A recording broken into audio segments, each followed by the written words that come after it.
Brad Reed, Here. Andy Kishitz, Here. Gerard Ahern, Present. Elizabeth Hutchins, Here. and Gabrielle Amano. Here. Great. So that is the continuation hearing from the 11th of July on River Lane. Didn't have too much since our 7-Eleven hearing. One thing we got in the packet was an email communication.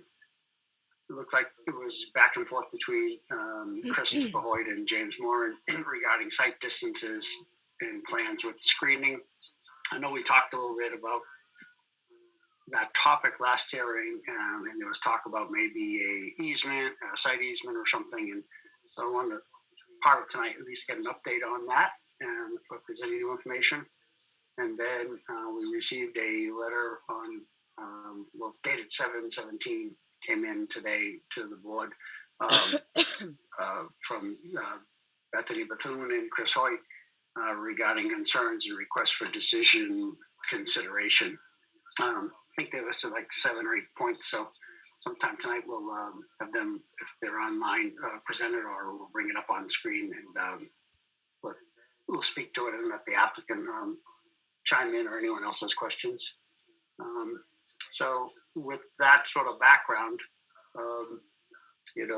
does the applicant have any updates for us to consider? And then we'll move along to the other parties. There's no new information I have.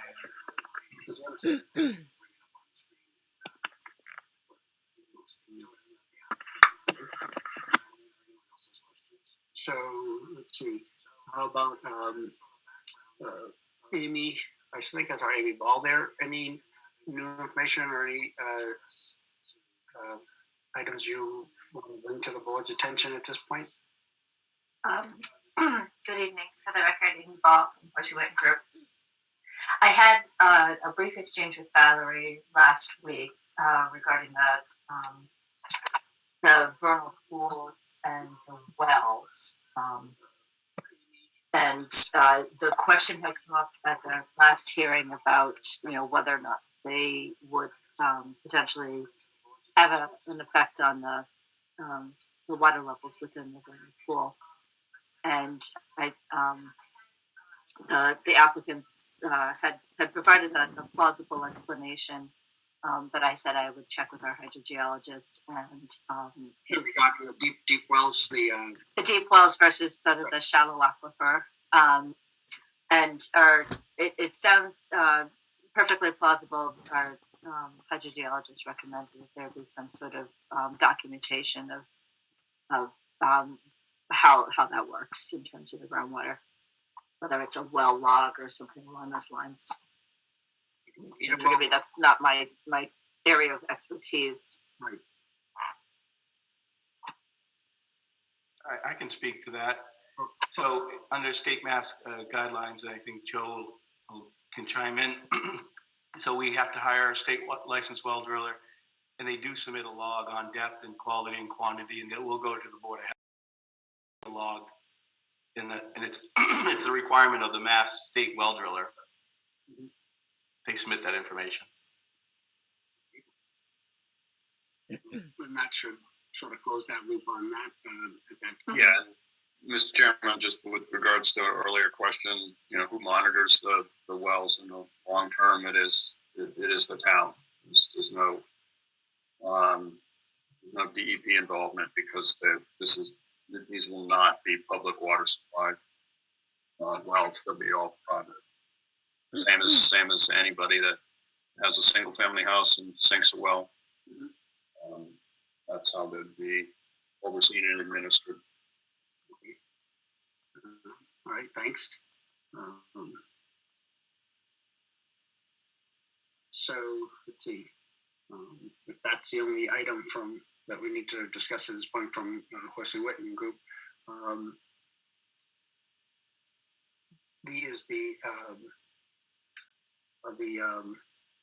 Chris Hoyt and Bethany on, and we're going to bring up that letter, Valerie. Then let's see Bethany. We're here. Bethany? Pull it up as well. I just got on, so. No, that's okay.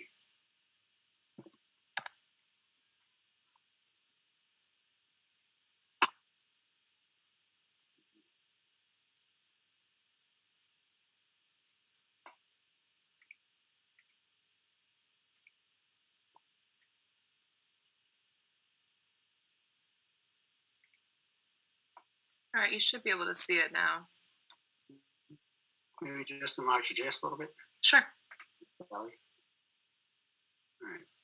So, did the applicant receive this as well?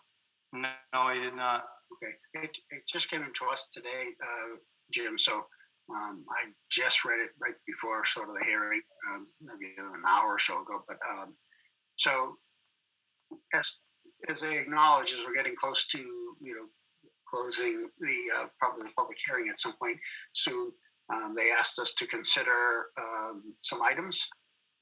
So Bethany, do you want to speak to them directly so I don't have to just read?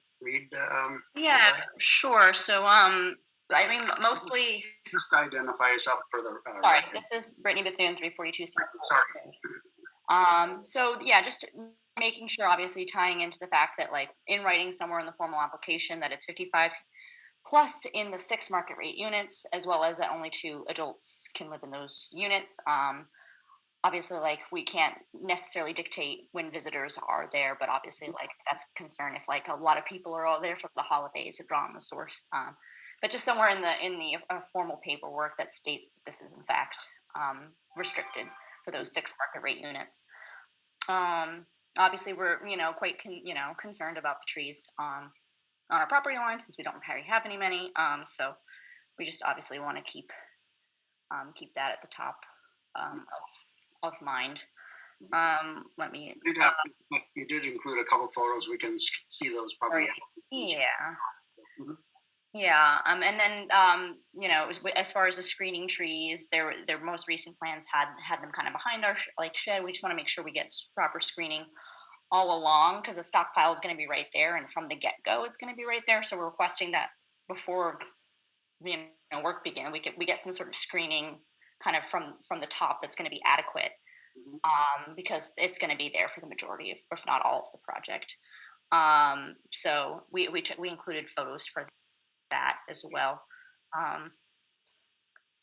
Let's see what else we put in here.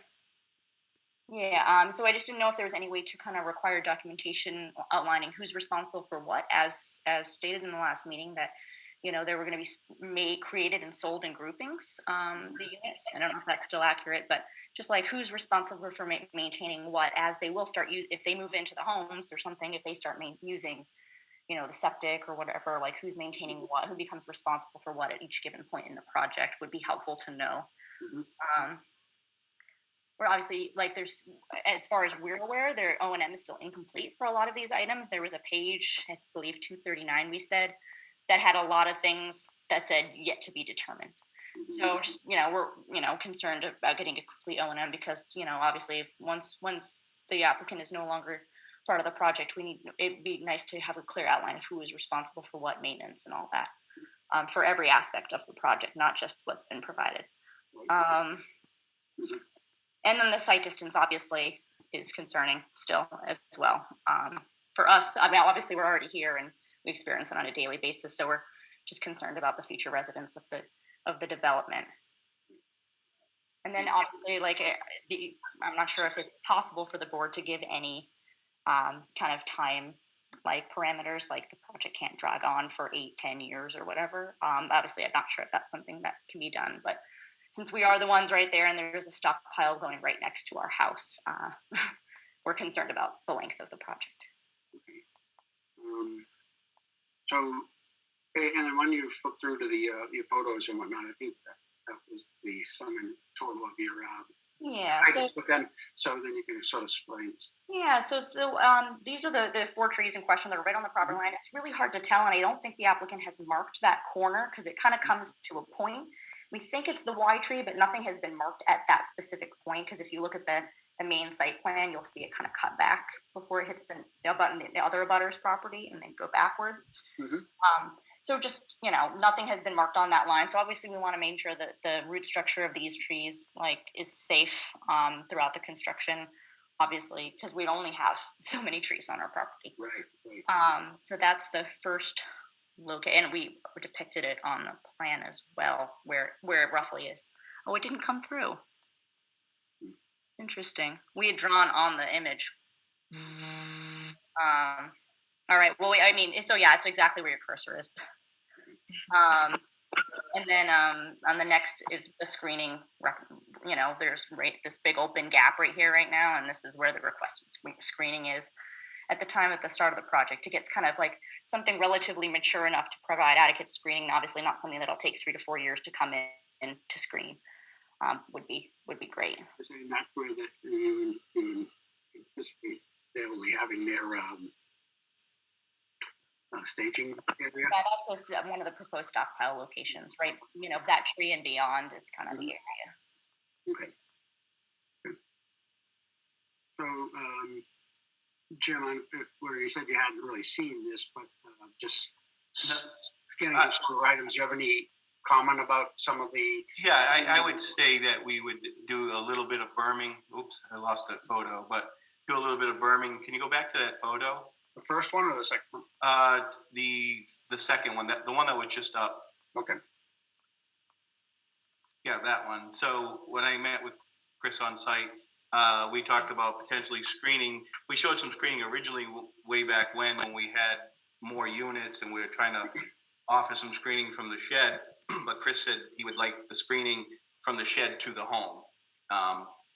So what I was thinking about doing is, putting a couple foot berm inside the property line and then putting some green giants 10 to 12 feet in height. And when I was out there with Chris, it was like a 30 to 50 foot run. I think I paced it off. Okay, great. Yeah, that sounds nice. To have the diversity and the height and the type of tree. They get pretty tall and they grow quickly. Yeah, great. So if you have the 2 different kinds and 2 different starting heights, that sounds great. But they just call them, to be clear, they call them 10 to 12 because that's how they sell them at the nurseries. Okay. They don't break them by foot; they break them every couple of feet. Yeah. So roughly in that area. Okay. Right. And then, sorry. No, go ahead. Yeah. So I just, I know, Jim, it hasn't been marked, but are you aware of that corner where that Y tree is? Is that tree the corner? The thing that I know about your property is the septic system there was recently upgraded. I forget who did the design, but you have a pretty good plot plan on your as-built. Uh-huh. Do you have your as-built handy? No. The flippers who had the house before us did all that stuff. So yeah, it's on file with the Board of Health. But if you looked at that septic design you recently did, they tied into the property corner, so you can see right where they are. Well, but so I know you've marked by the road and then that back by that tree, that big one on the corner of ours and the other abutters. But I know that cutback, we have that corner hasn't been defined by your surveyors. No, but I think another abutter hired GC Wilson, and they actually put some drill holes. They established some boundary markers. There's some drill holes and stuff like that out there. So what you do is come from the one that I marked out front, just as a reference, and then you could pull a string back to it's either a drill hole or an iron pin back behind those trees. So those 4 trees are just part of a screening we're proposing on this plan we're looking at now. But there's another boundary corner before it makes the turn. Okay. So you should be able to go out and find that from your property. Okay. It's either a drill hole or an iron pin or something. I don't have the information in front of me. If you want some help sometime, if you want to reach out, I'll go out there and maybe we can set a string together so we can see right where the line is. But you're confident in the fact that the trees right on that line that are already there are gonna stay on ours, and then the roots, the septic that you're going to be, the leaching field, I should say, that you're putting in won't disturb the root system. That's correct. Okay. Yep. The good news is that whether they're assuming they're theirs or not, they're going to stay. It sounds like either way. So it's part of the central screening. Yeah. Mhm. Yeah, so we're fine with the shed to the back. It's just then between the house and the shed. Right. Okay, that's progress. How about, so go back to the letter there, Brittany, Bethany, sorry. Brittany, I don't know why I'm calling you Bethany, or maybe it's Bethany. Yeah, my My bad. last name, it Yeah. got together. Yeah, sorry about that. No worries. Okay, so the site distance, was there any talk or additional talk about an easement, or is that off of the table at the moment? At the moment, it's off. So Valerie, you were gonna try to follow up with the police department, but I believe you indicate they were on vacation. Is that correct? Right. Yes, I should be able to get further information from them later this week Mhm. when they return. Okay.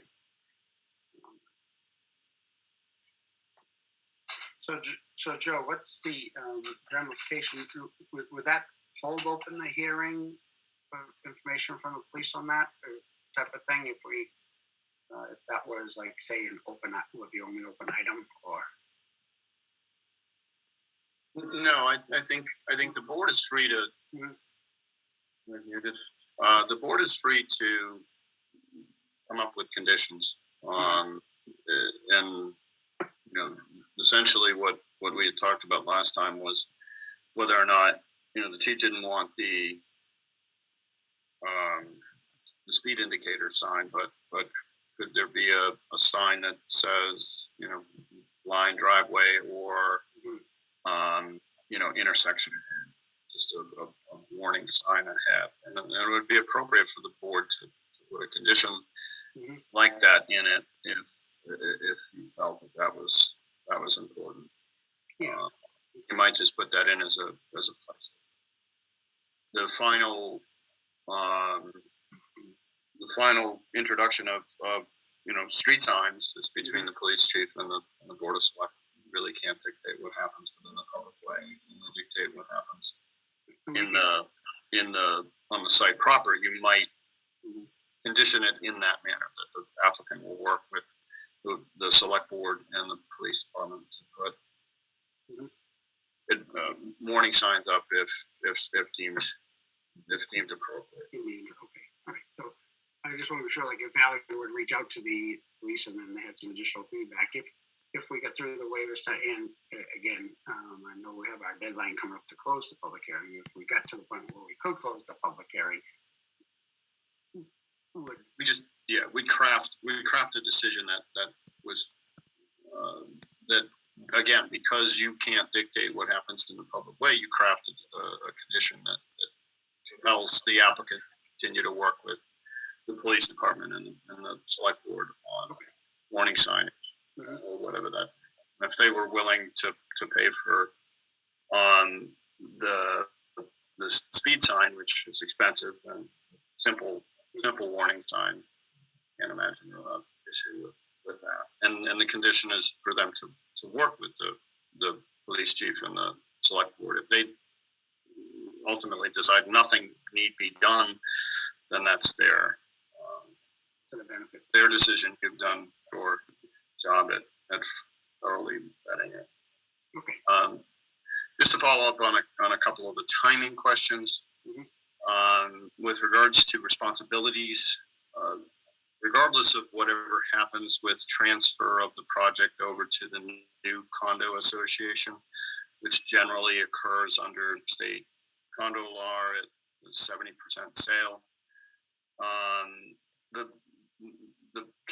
decision will be conditioned such that it keeps the applicant responsible for all infrastructure and improvements as shown on the approved plans through the final occupancy permit of the last.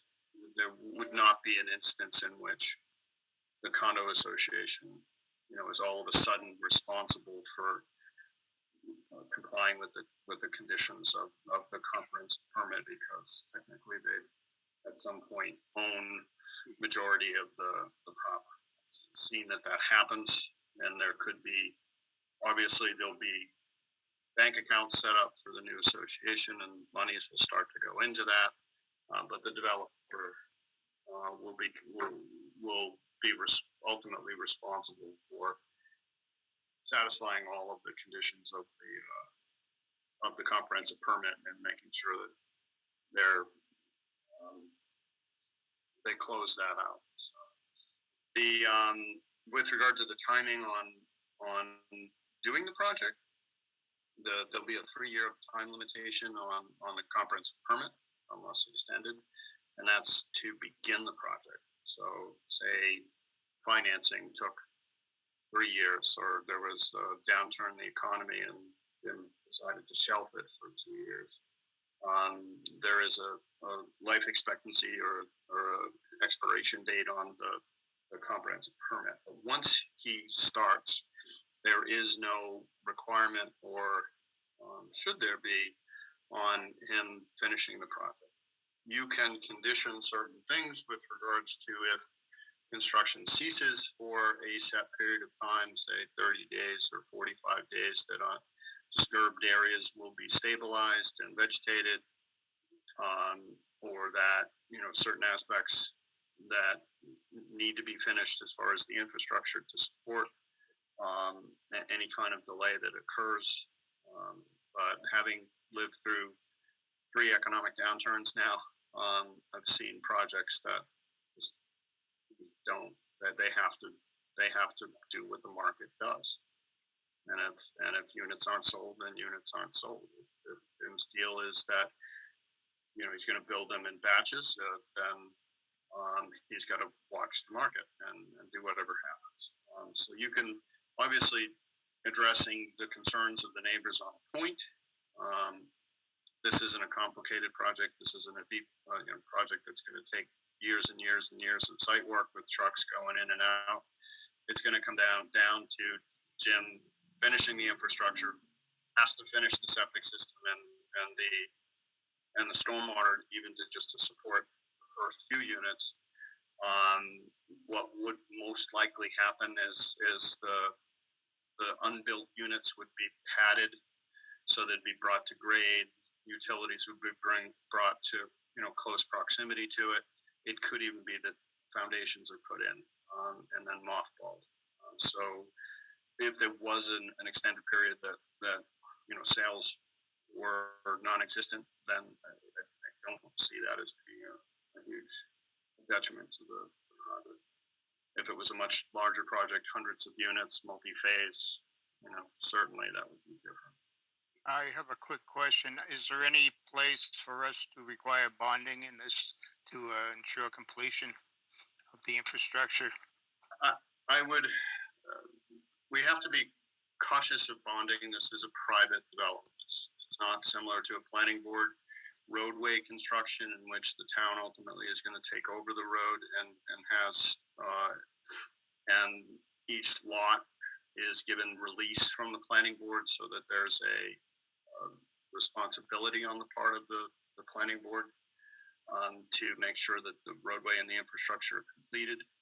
What I will recommend within the conditions is some kind of a surety that's tied to the release of occupancy permits.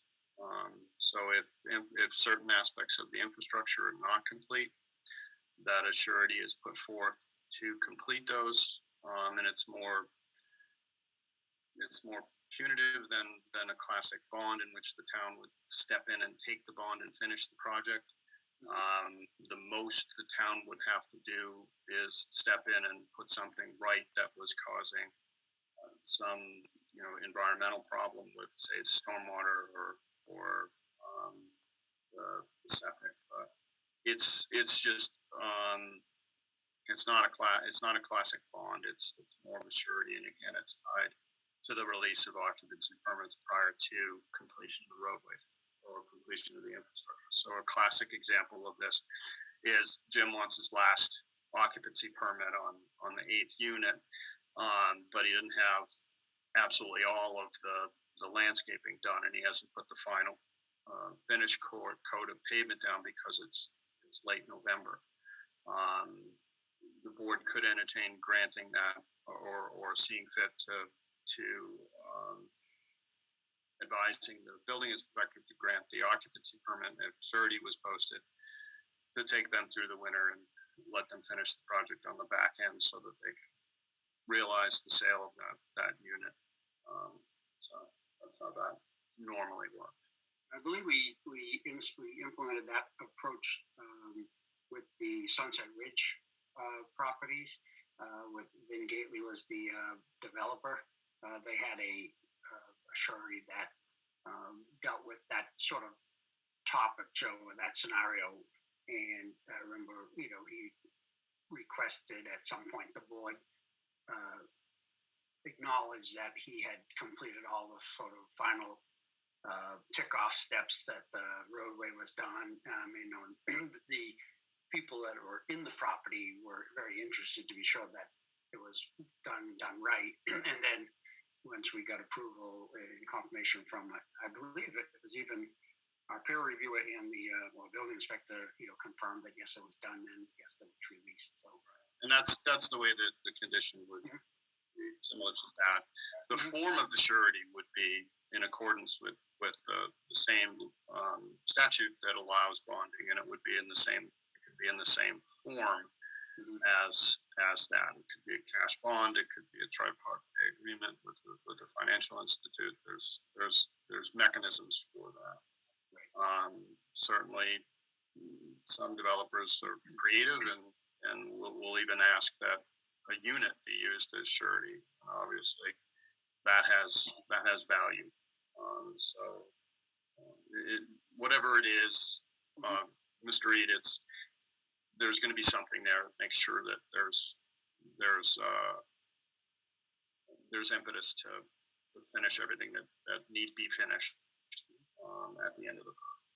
Yeah, I mean, when I was on the planning board, we had three modes of ensuring the completion. One was a bond, the other was a tripartite agreement, and then we had the ability to withhold an occupancy permit for one or more units of whatever was decided on the side of this project. Yeah, so it's just making sure that the value is there, so that the correct the motivation is there for the developer to finish correctly. So that's something we can handle in the actual decision document. Yes. We don't have to that type of document up front in the to be the closer. Not at all. Not at all. Okay. So the O&M agreement, Joe. Yeah, the Conservation Commission is going to do that. The other part of this is that the project will disturb more than an acre of land. So the development will have to file with the EPA under the National Pollutant Discharge Elimination System, NPDES. And for that, they need a comprehensive stormwater pollution protection plan, which will take care of the construction period, operation and maintenance. And then the Conservation Commission, the notice, the application they make with the Conservation Commission will require a full-blown O&M. Certainly, as belt and suspenders, we can require that the full-blown O&M be submitted to the board with final plans, which is a standard condition of every comprehensive permit, that the applicant file final plans after other permits are secured. So they go get their Board of Health septic approval. They go get conservation. Then they file final plans with the building department. The board can send those out for peer review for adherence to the comprehensive permit and the approved plans. Take care of any modifications that need to be done at that time through the process for the board considering changes, and require that they provide that full-blown O&M at that time, which would be the long-term operation and maintenance plan for the stormwater management system. Right. And that can include annual reports being submitted to the town, to either conservation, planning, or both. And we've seen that in decisions as well. So I just want to make sure we can tick off as many of those items that were of concern to the Whitesboro and but did we address all those, Valerie? I don't have the letter up anymore. I think we, Pull up again. we sure we spoke to all of them, and then Sure. so site distance, timing, the O&M, the screening, trees. I think we dealt with all those. And I think that that first item we're dealing with the age restrictions, clearly they're filed as age restricted. Joe, they would have to, has to. Well, yeah, the big one here on the age restriction is, well, there's a couple different layers of the age restriction. Number one, there's the commitment that it's an age restricted project. Normally, the zoning board's input with regard to age restricted would, and that condition be ironclad, is normally parking, because if the developer did less parking and the excuse for less parking was the age restricted nature of the project, then they can't change that, and they can't add parking or not easily add parking. But that's not the case here. So really, this comes down to more of a Board of Health issue with regard to the age restriction, and the impetus of having the age restriction was keeping the flows down to 150 gallons per unit instead of 110 gallons per bedroom, per day. So if they don't have that age restriction somewhere in the documentation, then they immediately would their septic system would be out of compliance if they allowed, open that. Either age restricts. There's two pieces here: the age restriction and the occupancy restriction, to no more than two persons. Because age restriction doesn't restrict the number of people in the units, but because they're trying to avoid having a public water supply and trying to keep the septic system flow down to a number that's manageable, they need to have those both restrictions. So handled in like the condo association, if they have to. It's certainly going to have to be handled in their condominium documents, because there will be certain rules and regulations that need to be adhered to regarding occupancy and guests and so forth that play into this, because they will be marketing these as age restricted, so that their market is going to want to see that they, as a governing body of the association, are going to be able to enforce that long term. There'll have to be deed restrictions in that the sale of the units in the future have to be to at least one person over the age of 55. And we can craft a condition that touches upon the age restriction, but I think we just need to be careful that we don't go too deep with it, because there are some limitations to that, and that came out earlier when we were discussing the affordable units and the inability to restrict children from being in the affordable units. So I just traipse softly on it. I would say that I would do more in the findings that this is proposed as an age restricted unit, age restricted project. I really wouldn't get too deep into having to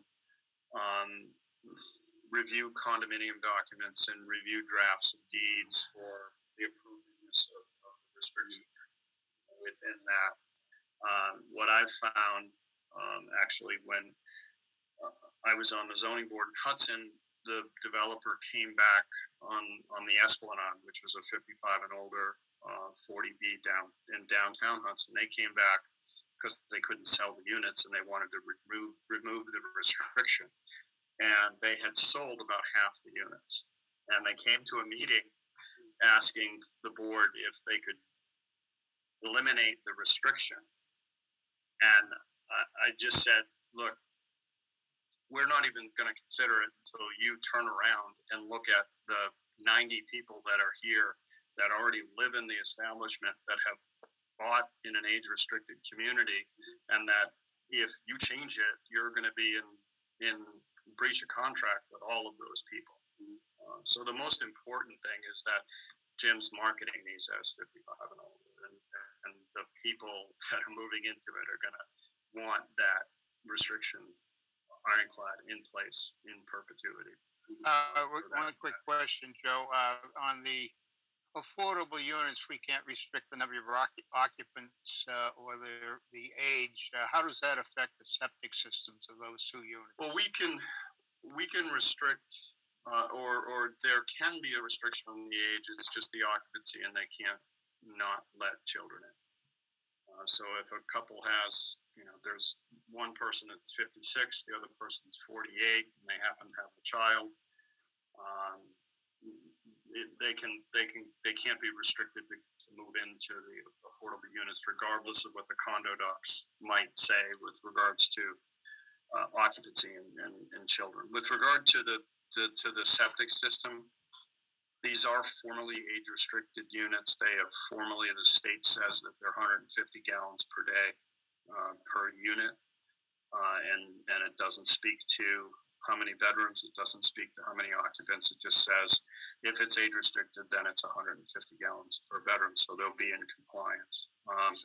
If they're having issues with the septic system, then the Board of Health has to enforce whatever they feel is going on that's causing that. So if the 2 units all of a sudden have 16 people in each of them, there's something wrong there, and it's more of it's a highly unlikely, but the Board of Health would have to use their policing powers to rectify the situation that's causing harm to the septic system. Well, I'm just concerned you could have somebody move in with 3 kids, and that would tip the scale, not hugely, but certainly it might be a problem, because this whole thing goes into one giant leaching field. I don't know. Yeah. Well, the Title V flows are typically about double what the actual flows are. So there's a built-in factor of safety there. The bottom line is they're going to want to, more importantly than the flow to the system, they're going to want to just maintain the system by pumping on a regular basis. So,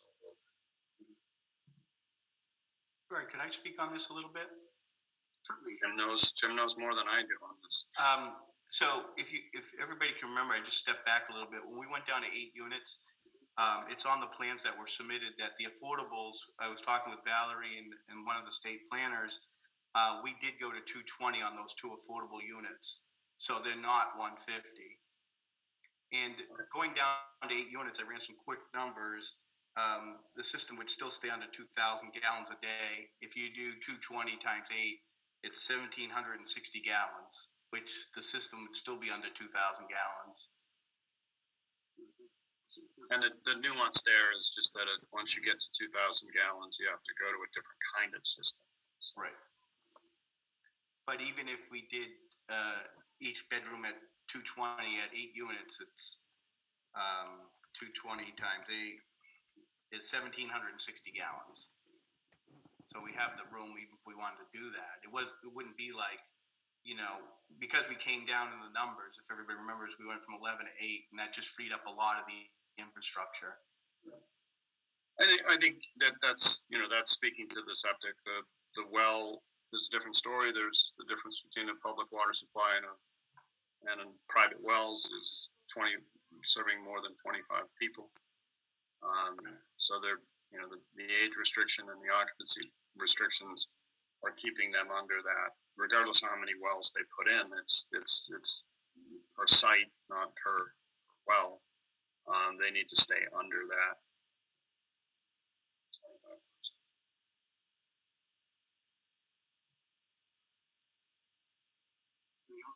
else if there?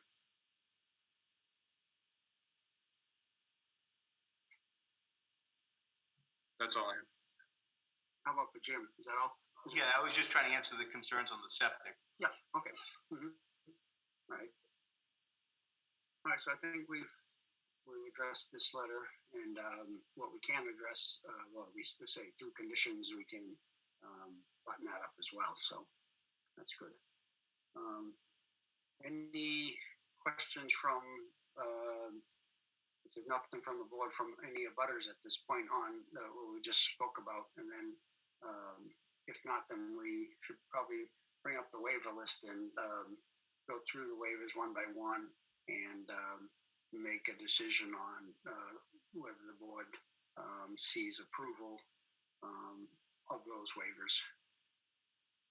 And for people who haven't been involved in when we do our reviews of waivers, what we generally do, and depending on how many waivers or how they're sectioned, we either do them individually or in a section. And then after we review them, if there's any dialogue, then we have someone from the board will make a motion to either accept it or not, or to accept them. Then we would get that seconded, and then we would vote on those, and the votes recorded for each of our waivers, so we get through the list. This list isn't as large as some lists, so it should go fairly, expeditiously, but we'll see what happens. So, Val, do you see any hands up, or can we move on to the waivers? Doesn't look like any hands are up right now, so I'll pull up the waivers. Andy, keep an eye open for hands up. You seem to spot them before I do.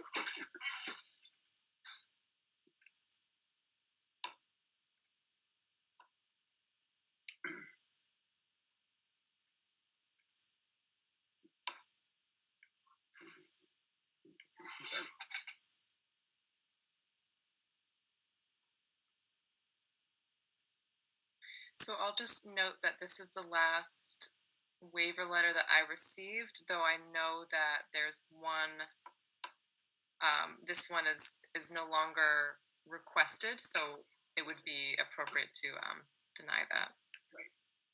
Okay, like that. I see. Yep. Okay. And then, Joe, if any of these are like you talked about it when we reviewed the Alta property project, any of them are, you say process waivers, let us, chime in. So, okay. So the first one deals with the town of Bolton's section 147 groundwater protection. So it's looking for relief. An exception is requested from section, and all subsections should follow Mass General Law Chapter 40B to allow for the construction of this development, which includes 8 single-family units. Mr. Chairman, this is a process waiver. Essentially, what happens in the town of Bolton is because Bolton doesn't have municipal water or municipal sewer, there's a great desire to protect the groundwater. So there is a process in which I believe the Board of Health reviews projects from the standpoint of, are they protecting the groundwater? Certain uses are exempt, but a project of this type is not, so we need to seek that permit. So this is what we call a process waiver, which essentially is recognizing that the power for oversight of this issue is assumed into the comprehensive permit process. As far as information that would be considered in deliberation over a groundwater protection special permit, it would have to do with, are they properly handling their stormwater and their septic and so forth. And to that end, there are certain additional requirements within the Board of Health regulations that might serve to help them in that process. So it's got to be looked at in mass with regards to any waivers they're asking for from those septic regulations. But if everything's right and ready and it's been peer reviewed as it has here, then the board in acting on the comprehensive permit is really issuing this permit subsumed into the same. Any questions from the board on that? I have a logistical question. Because these aren't like numbered or coded in any way, do we need to specifically like identify, like what's the best way to specifically identify which waivers we're talking about? Oh, You know what I mean? Yeah, I guess we could, we'll annotate, or have Valerie keep with bullet 1, so we'll maybe reference this as A, and we'll have the first dot underneath as A1. Okay. That work, Valerie? We can just annotate. Yep. And then next section will be, and then the bullets individually would be 1, 2, 3, 4, 5, 6, whatever. Okay. Yes, I think that this first one, just to clarify what you've said, so this is from section 147 generally, and then and then there's like a wetlands one, and then I think there's so I mean we could do it by the section of the bylaws too, I guess, but I just want to make sure it's obviously clear like which ones we're talking about. So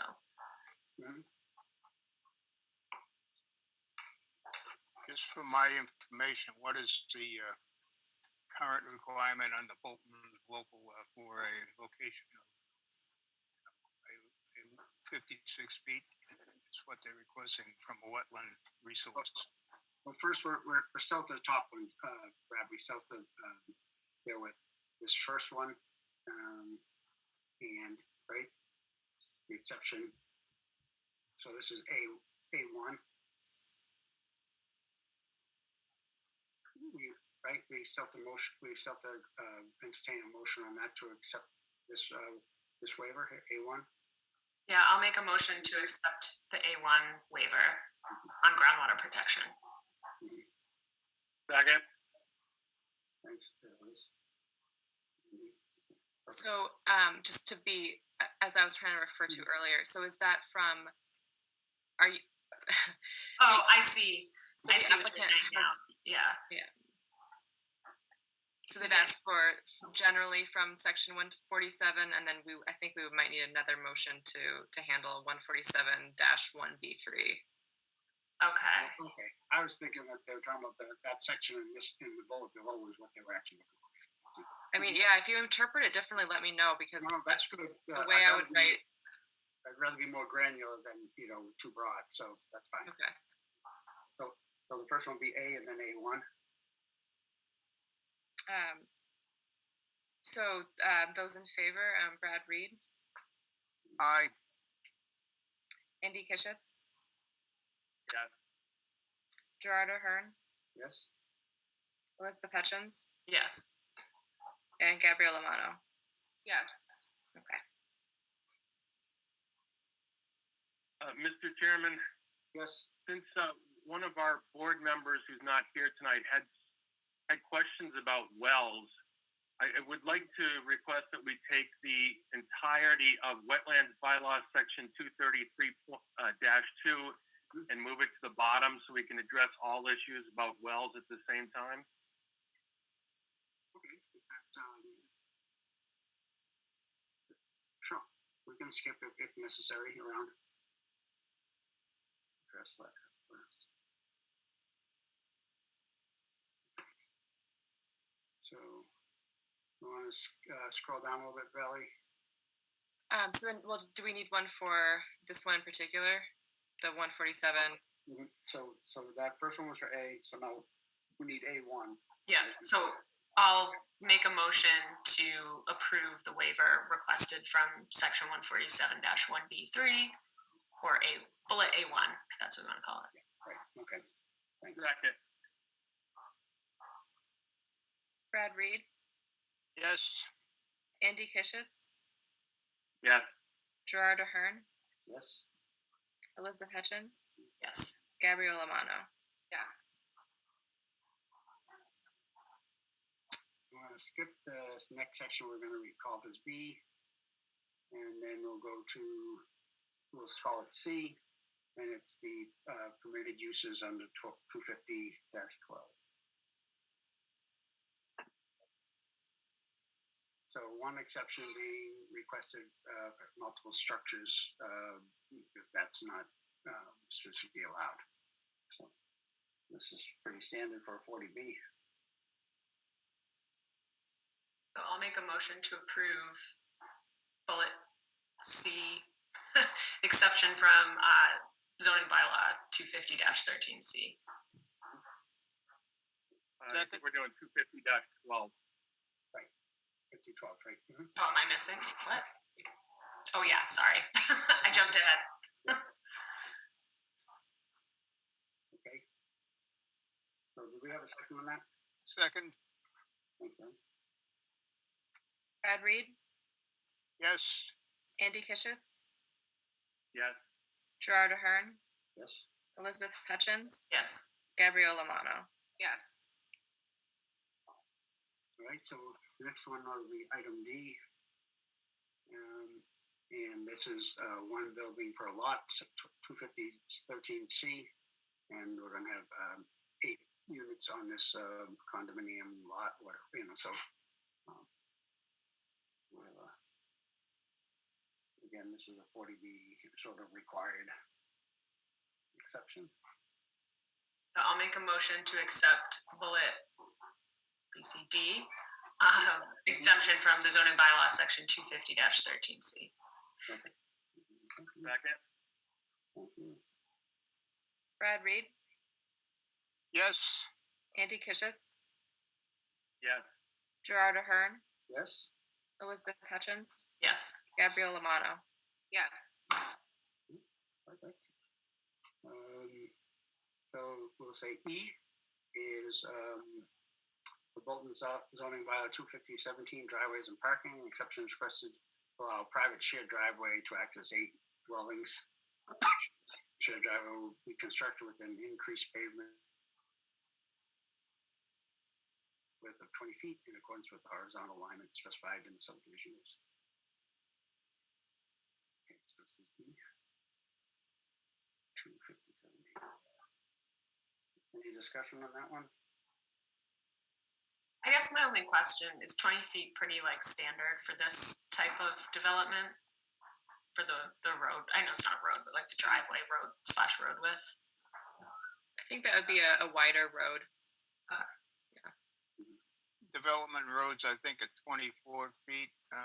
Common driveway. Is this more of a common driveway, I guess, than a road? So that would be probably less. I think my days in the planning board said 20 feet. I don't remember. 18 to 20. Yeah. But even like the size of the private driveway has been, included in the plans. It's been peer reviewed. The police and fire department, fire department took a look at it, and there's no issue. So I think it's fine.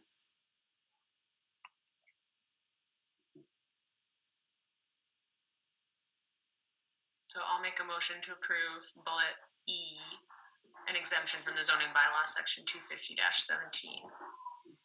Okay. Seconded. Second. Thanks, Brad.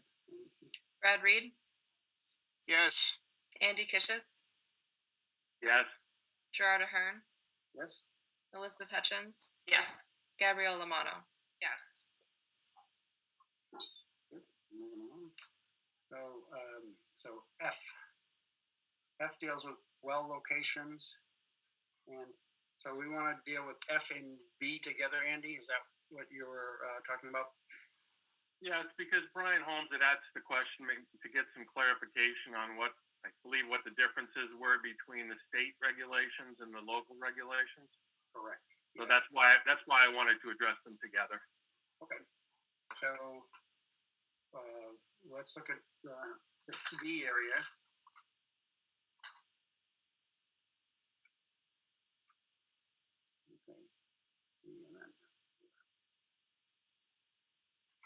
Mr. Chairman, I can just chime in mass here. The state wetlands regulations do not have any required setbacks to a wetland. They have a 100-foot buffer zone, which is just a jurisdictional area that's proximate to the wetlands, in which anything done within that area is under the jurisdiction of the Conservation Commission, and an applicant needs to file an application with it. the local bylaw imposes certain setbacks for different types of things, whether they be pavement, disturbance, septic systems, and that's all enumerated here in favor. Does Valerie have any input on what the local requirement is at this point? I was just looking through to find that section 233.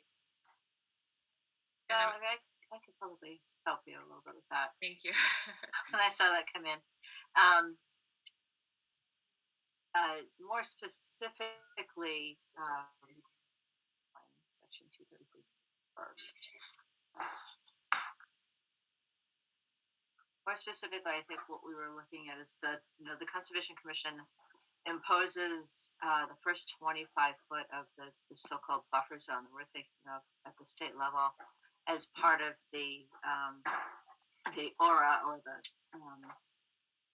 adjacent upland resource areas, so that becomes part of the resource area under the local bylaws. So it extends it at least a minimum of 25 feet, and then the next 75 feet to the full extent of the 100 foot from the edge of the wetland proper is more of a discretionary area. I think when we were looking at this a couple weeks ago, the question came up about the wetland area A being a little bit more sensitive because it is a certified vernal pool. As Joe confirmed, the B series wetland that's shown on the plans is, we believe, just a state regulated wetland with no additional vernal pool characteristics that would warrant additional scrutiny beyond a regular wetland at the local level.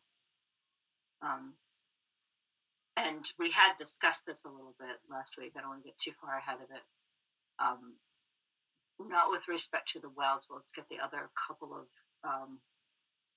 wetland numbers out of the way. So if this is B, it's bullets 1, 2, 7, 8, and 9.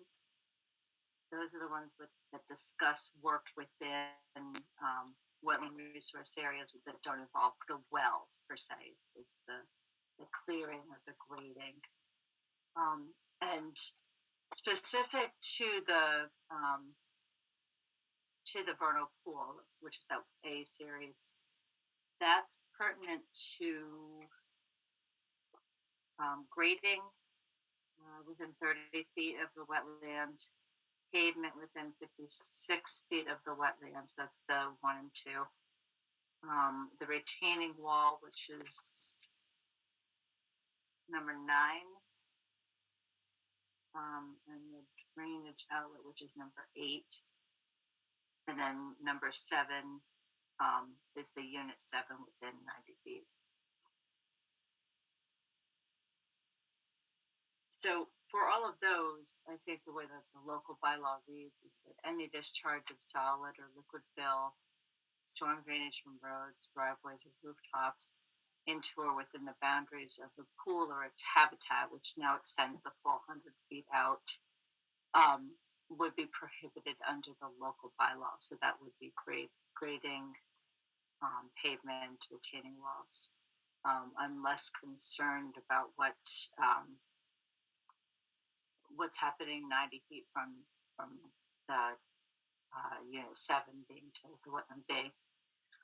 But we had discussed last time with the applicant about doing some restoration in this aura that we thought would be important to have some restoration of the grading area to lessen the impacts to that resource and to this buffer zone area. That's sort of a roundabout way of saying that there are a few areas that might be a little more concerning. I think we can perhaps look to some restoration that the Conservation Commission would oversee. And then as for the wells, and Joe, you can correct me if I'm wrong, but I believe at the state level there may be a 25-foot setback for a private well to any wetland area.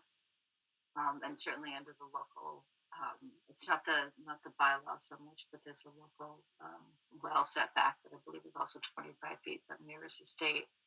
And all of those wells Yeah. are. I don't believe so. Jim's got a lot of experience with Board of Health matters. I'd ask him, but I don't believe there's a setback from the law. No, Or wetland. I think the thing that plays a big part is, like Amy was saying, that the local wetland regs here call about 25 feet is part of that. A lot of towns call it, they do it more grotesque, I guess. They call it 25-foot no touch. No touch sound, right? Yeah. No, but the way you described it is much better. Well, that's just the way. Well, no, it's well done is what I'm trying to say. So they cannot do it in a detrimental way. But I don't think we're setting any wells within 25 feet of any well. No, you're not. Right. So I would never try that. My goal was, I had two big goals here. One, as the applicant, is to keep the structures and not go within the property line offsets as far as zoning goes.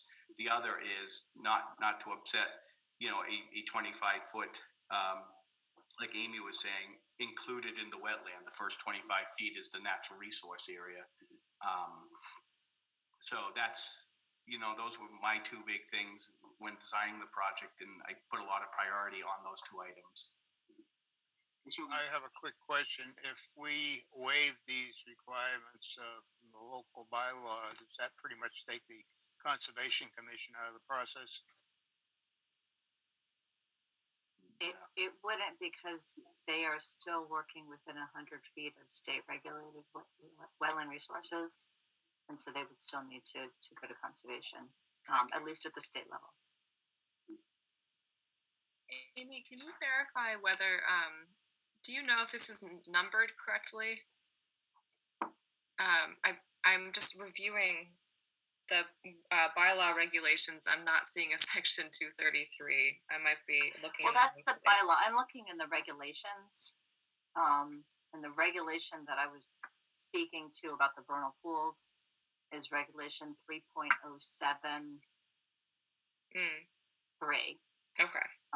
But there is a bylaw. I, of course, just closed that on my computer. But 3.7. Okay. Thank you.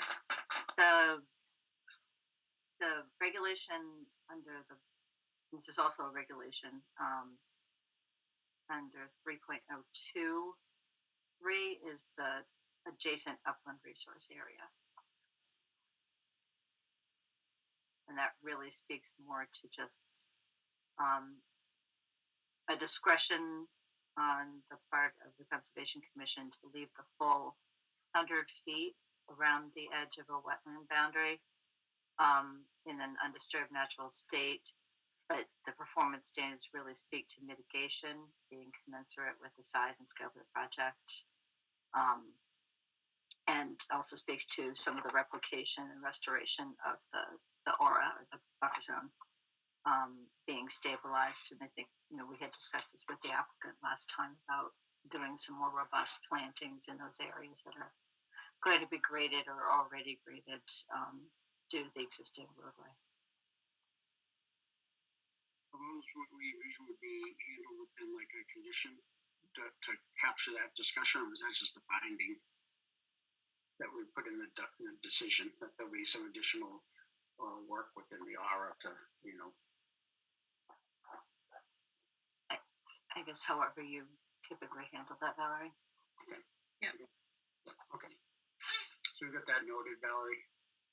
Yes. Okay, perfect. Mm-hmm.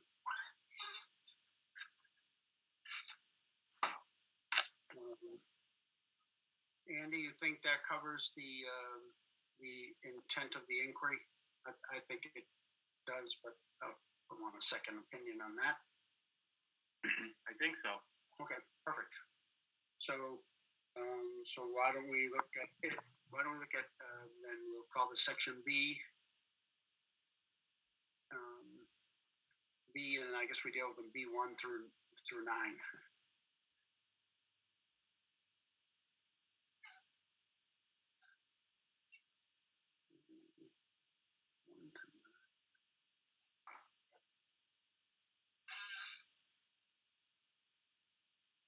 I'll make a motion to approve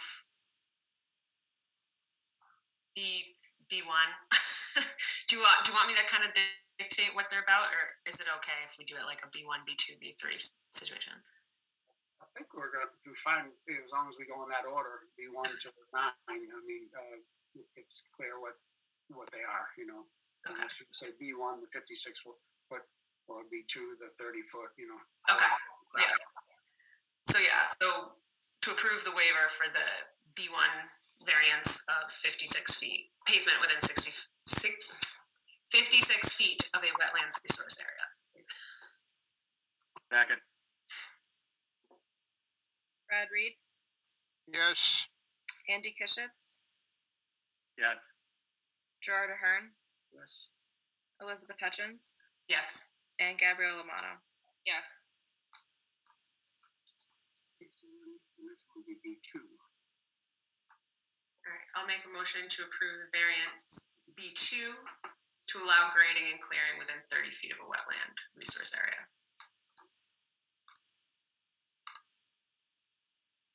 Second. Brad Reed, Yes. Andy Kishitz, Yes. Gerard Ahern, Yes. Elizabeth Hutchins. Yes. Gabrielle Lamano. Yes. B3 deals with the 73 foot for unit 1. A motion to accept the waiver B3 relating to unit 1, 73 feet. Second. Brad Reed, Yes. Andy Kishitz, Yes. Gerard Ahern, Yes. Elizabeth Hutchins. Yes. Gabrielle Lamano. Yes. 4 is unit 6 within 100 feet from the wetland. A motion to accept waiver B4 relating to unit 6 and 100 feet. Second. Brad Reed, Yes. Andy Kishitz, Yes. Gerard Ahern, Yes. Elizabeth Hutchins. Yes. Gabrielle Lamano. Yes. Next B5 would be 1, 2, 3, 4, 5. Allow unit 7 within 57 feet of the wetland. Motion to approve waiver B5 relating to unit 7, 57 feet. Second. Brad Reed, Yes. Andy Kishitz, Yes. Gerard Ahern, Yes. Elizabeth Hutchins. Yes. Gabrielle Lamano. Yes. B6 is to allow the proposed well for unit 8 within 78 feet. A motion to accept the waiver B6 relating to unit 8 and 78 feet. Second. Brad Reed, Yes. Andy Kishitz, Yes. Gerard Ahern, Yes. Elizabeth Hutchins. Yes. Gabrielle Lamano. Yes. 27 is to allow unit 7 within 90 feet. A motion to accept. Go ahead. Motion to accept B7 relating to unit 7 and 90 feet. Second. Brad Reed, Yes. Andy Kishitz, Yes. Gerard Ahern, Yes. Elizabeth Hutchins. Yes. Gabrielle Lamano. Yes. Item 8 would be to allow a stormwater outlet to be located 62 feet from the wetland. Make a motion to accept B8 relating to stormwater outlets 62 feet from wetland resource area. Second. Brad Reed, Yes. Andy Kishitz, Yes. Gerard Ahern, Yes. Elizabeth Hutchins. Yes. Gabrielle Lamano. Yes. And the last B9 would be to allow retaining wall within 44 feet of wetland. Source. I make a motion to accept the variance to allow a retaining wall to be located 44 feet in B9. Is that what I think we said? Thanks. Second. Brad Reed, Yes. Andy Kishitz, Yes. Gerard Ahern, Yes. Elizabeth Hutchins. Yes. Gabrielle Lamano. Yes. Now I'm gonna skip down to section F. So for the final section, I guess Brian had basically the same questions. He wanted us to discuss what the differences would be between state regulations and local regulations.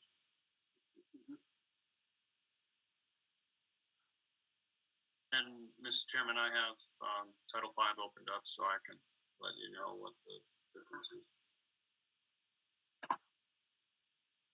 Ready when you're ready. Oh, actually, yeah, these are well. Mhm. They're not requesting any waivers on the septic.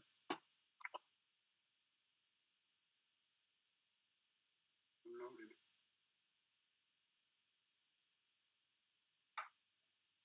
Valerie, on this one, you're saying, so if this is F 1, 2, 3, 4, F5 is one is no longer required, correct? I believe that's correct. Yes. So that one, so we would still vote on it, but would it be a vote to deny because it's not required? Mr. Chairman, there's no state requirements for proximity of a well to a property line or proximity of a well to a shared driveway. These are all locally imposed.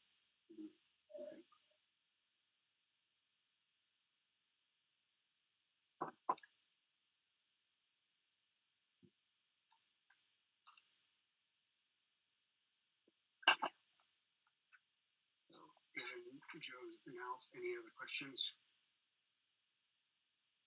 If not, we should go through F1 through F6. Recognize F5 should be a vote to deny that one. I make a motion to accept F1 regarding Unit 1, 20 feet. Second. Brad Reed, Yes. Andy Kishitz, Yes. Gerard Ahern, Yes. Elizabeth Hutchins. Yes. Gabrielle Lamano. Yes.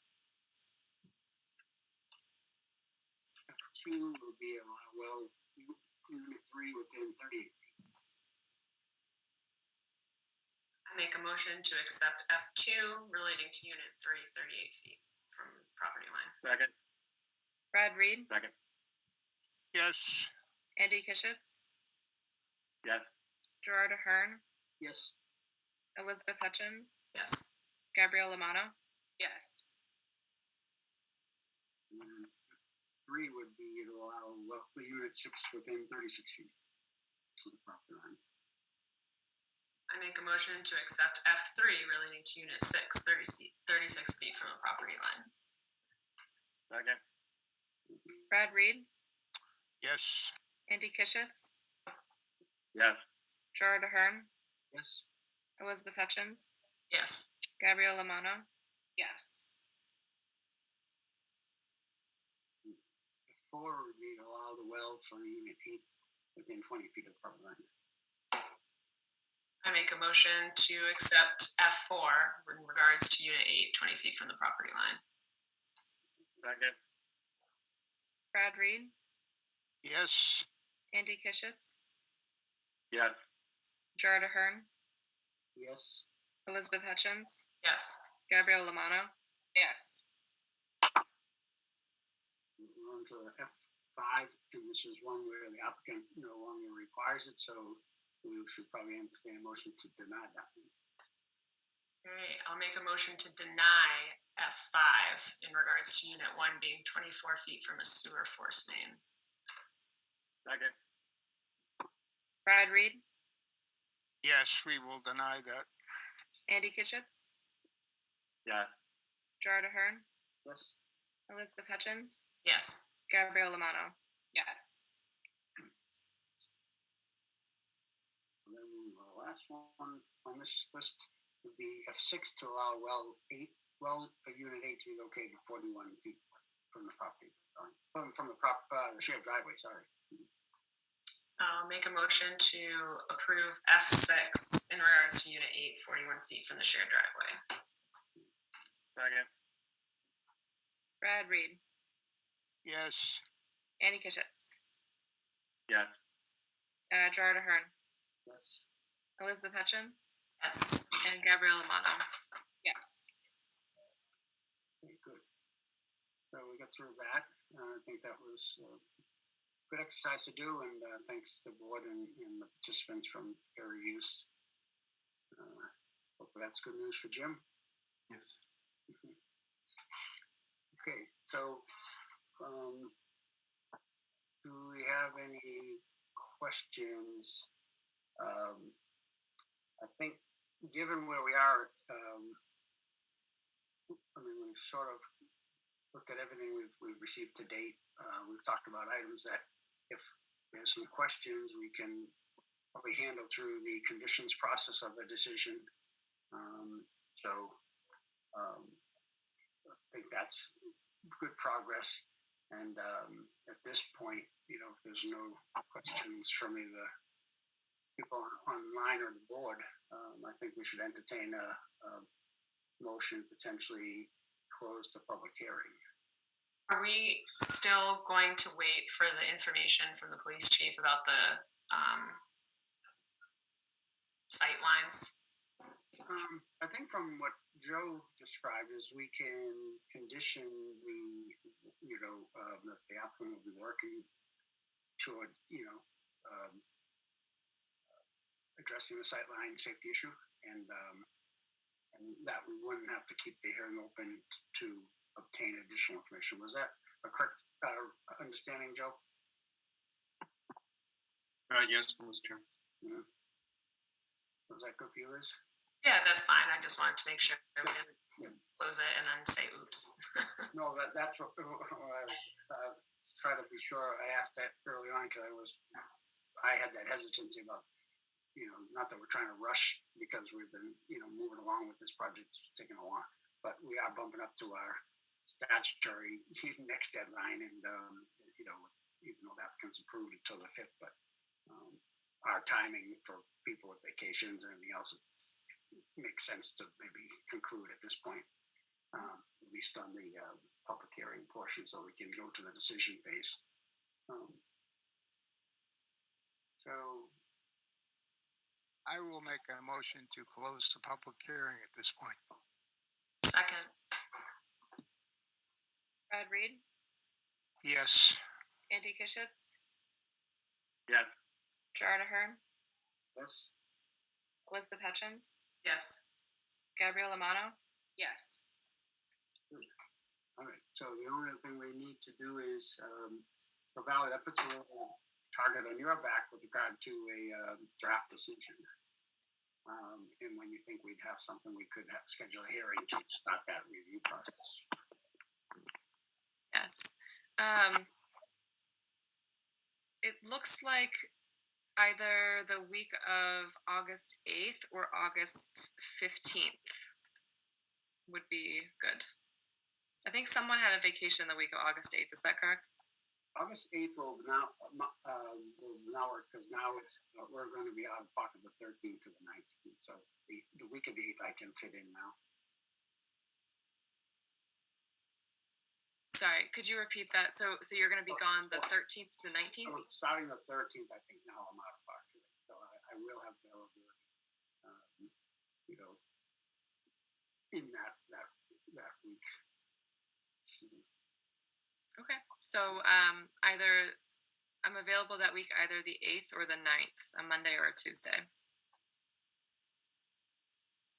Either one works for me. Yeah, I can do either as well. I can do either. Fine.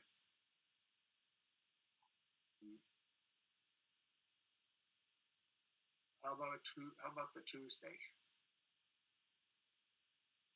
Sounds I'm good. not. So the 9th at this point. I'm available. Yes, just not before 6:30, please. Tuesday, 6:30, the August 9th work?